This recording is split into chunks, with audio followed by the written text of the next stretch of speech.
Andrew, Hello. thanks for joining me, mate. It's nice to meet you. Yeah, this is amazing. Like, actually, this is what IdeasFest is all about. Yes. So me and you can meet. Yes. That's what it's about. Yeah. And a massive plant in the middle. And a massive plant. Yeah. to add to the ambiance. We'll leave that there. Oh, sorry, it's happened. You're a super interesting guy. You've had an amazing journey so far for someone young. Actually, let's say it as it is. Yeah. Give us the 30-second journey. Yeah. What you've done and your amazing achievement Yes. to date. So to cram it into 30 seconds, I think working class, council estate, family background, had a challenging time in my early life. Managed to get myself together when I went towards university and studied business.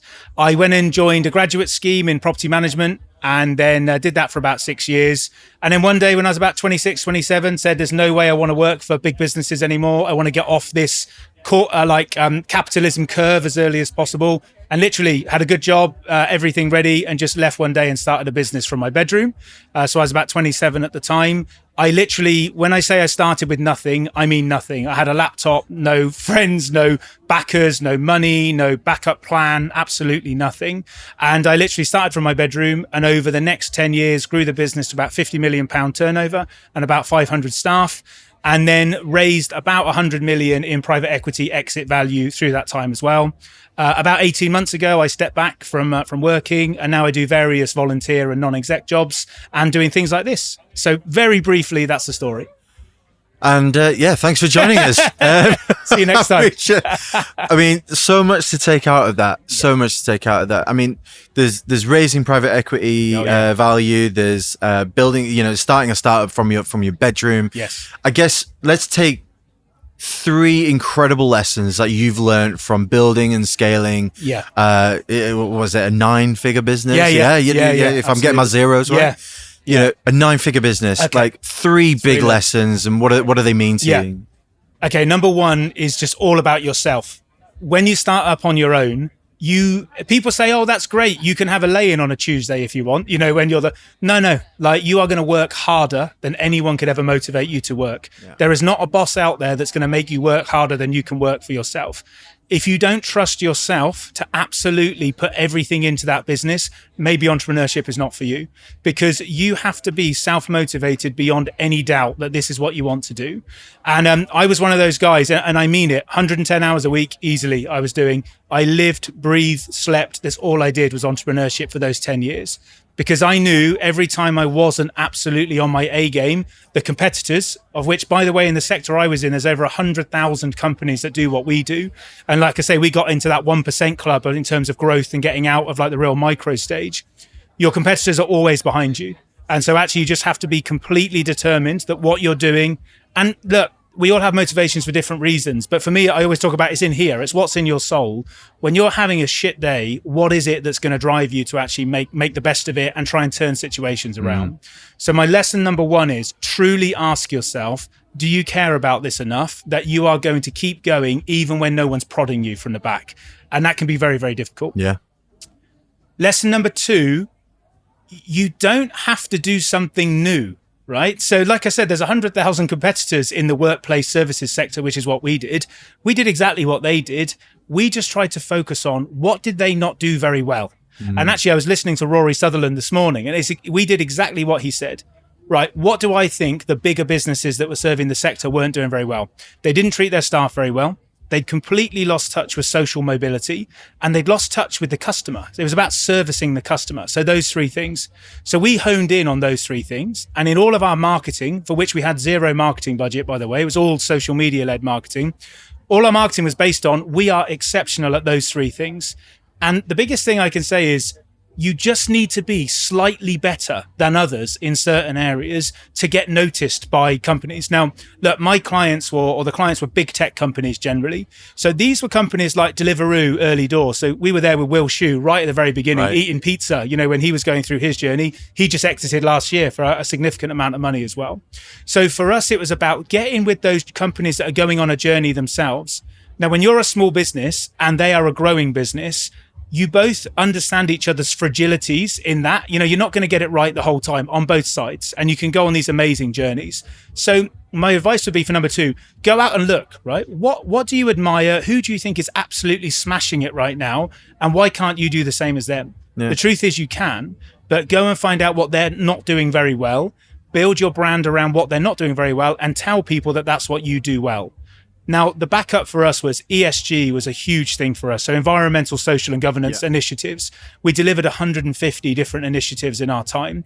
Everything from literally doing a kickstart scheme where we took 30 people off, young people off benefits to come and work in our business, of which 50% went into full-time employment afterwards, making our own honey, planting our own trees, doing 100 skydives, like we did these amazing storytelling things that we could do. But it was real. So when we were sort of comparing ourselves to others, and the one thing I learned about big tech businesses, they sort of take for granted that you can deliver services, but you can show that you are a better social business than others by the real examples of what you do. So don't be afraid to go into a market that's already saturated, because you can do it better than other people can. You just need to understand what your niche is.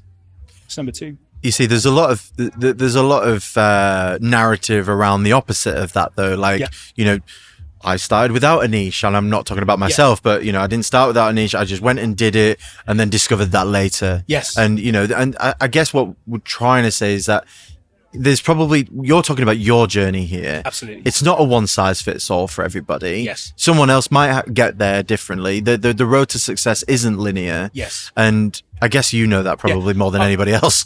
Look, the benefit of the journey I've been on, I get to meet lots of amazing people now. And the one thing is, no one has had the same journey that I have. But isn't that amazing? Because that means that there's opportunity for everybody out there. And I really sort of love this idea that, yes, I came from a working class background and worked my way through, but there are people who come from money and can make extraordinary amounts of money as well. I think the point is, I think the UK is particularly good for entrepreneurship, to give people the opportunities to do it. The barriers to entry for me to start the business when I did was almost nothing. I just needed to buy a laptop and register a business on Companies House, which only cost a few £100. It was absolutely nothing.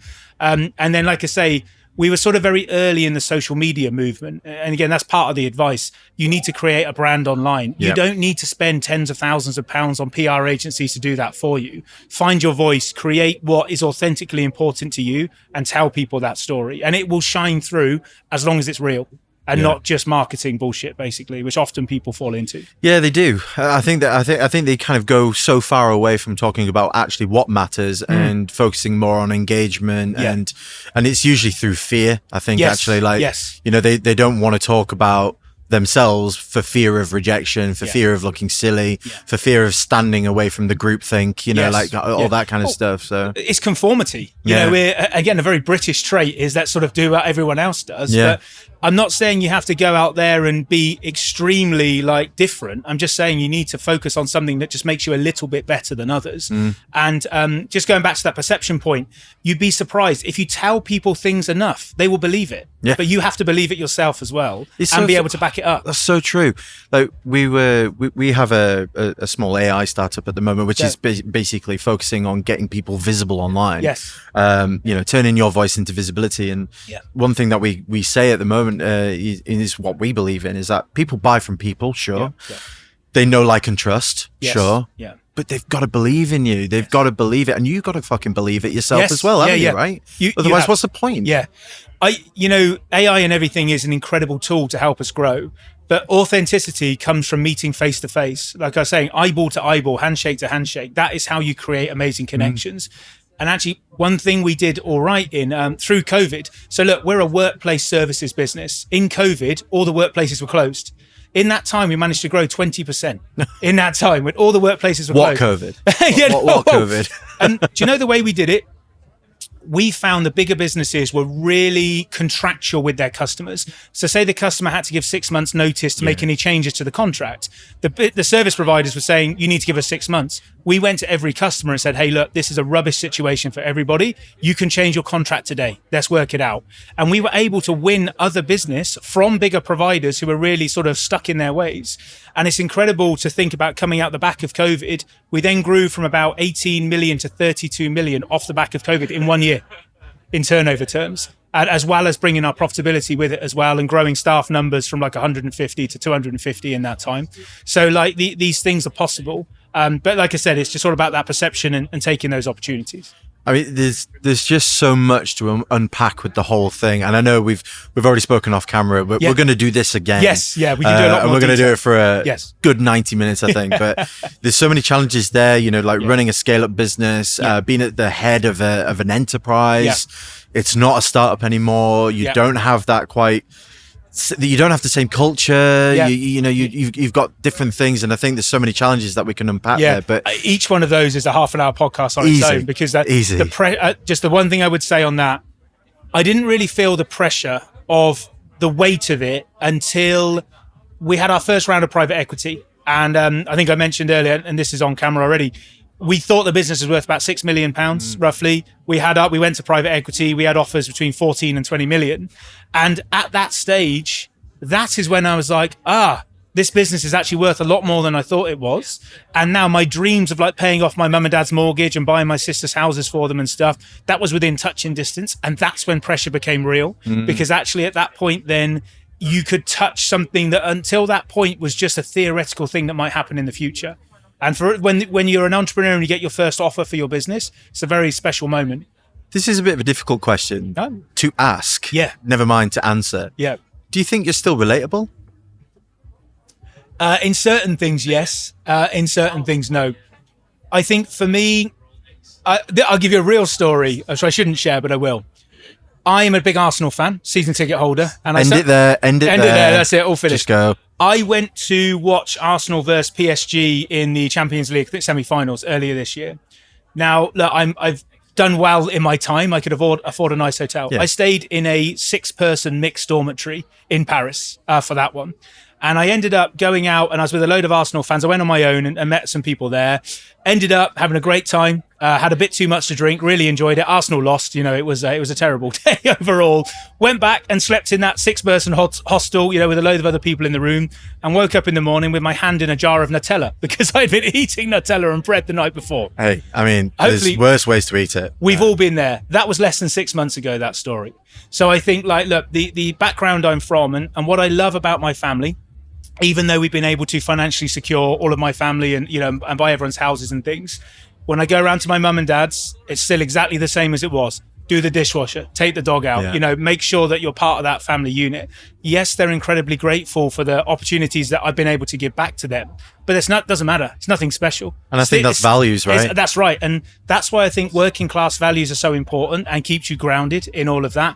And actually, I haven't really gone out and done anything flashy. And in terms of, I'm not trying to show people my wealth or anything like that. I'm actually for free trying to say to people, you can go on this journey as well. And sort of here's the ideas about how you could do it. Yeah. But yeah, so I still do things. I'd still prefer to pay £50 a night for a hotel room than I would £250 a night.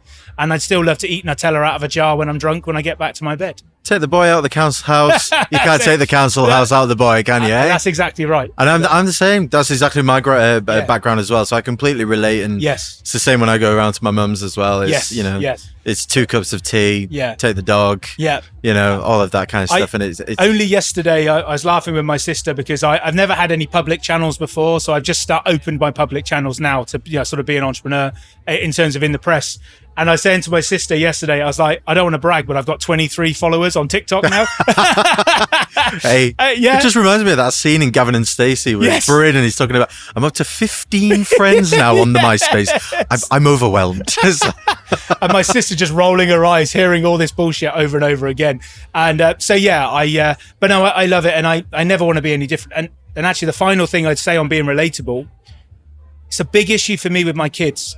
Because I don't want my kids to grow up thinking they got a trust fund that's going to support them in the future. I need them to work hard and be their own person. Now, they're going to have opportunities that they can go and follow what they love.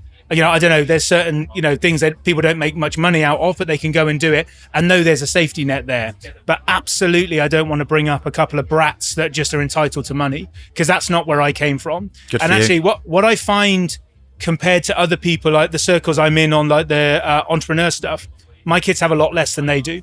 And actually, they understand that every time you go to a shop, you can't buy 2 toys. You need to do something to earn it first. That is a really, really important point to me. And actually, I sort of see my success in how we bring them up. Because if you're not careful, you're going to bring them up in a way where they're not going to be nice people as they get older. And that's a challenge for me. I see that as personal success now. My final lesson is finance. Finance. When I started, I completely underestimated the importance of a CFO and having your financial stuff in order. When you go to sell a business, private equity or investors or whatever will spend hundreds of thousands on due diligence to make sure that what you're saying is true. I've been through 2 processes myself. I've met 50 private equities, in my time.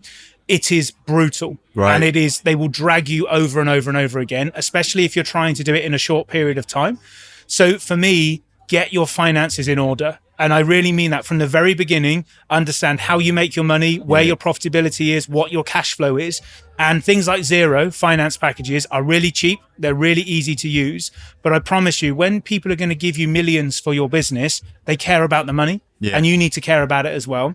And I have worked with CFOs that are incredible and create lots of value, and with CFOs that are awful and detract from value at the same time. So option number 3, focus on finance right from the very beginning. It's very boring, it's very tedious, and it's not very sexy, but I promise that is what will help create value when you come to due diligence at the end. But that's where some people find their element, in finance. There's people out there that absolutely love it. So go find those people, right? Yes. And actually, people in finance can make a load of money, because if they can join SMEs at the time before they go to sale and financially prepare them for it, they can get a couple of percent sweet equity that might be worth a few million quid as they go through the journey. So I just don't forget that. It's great to do the sales and be the charismatic leader and the founder and all that stuff, but money talks. And that's how you get enhanced multiples of your EBITDA when you come to exit.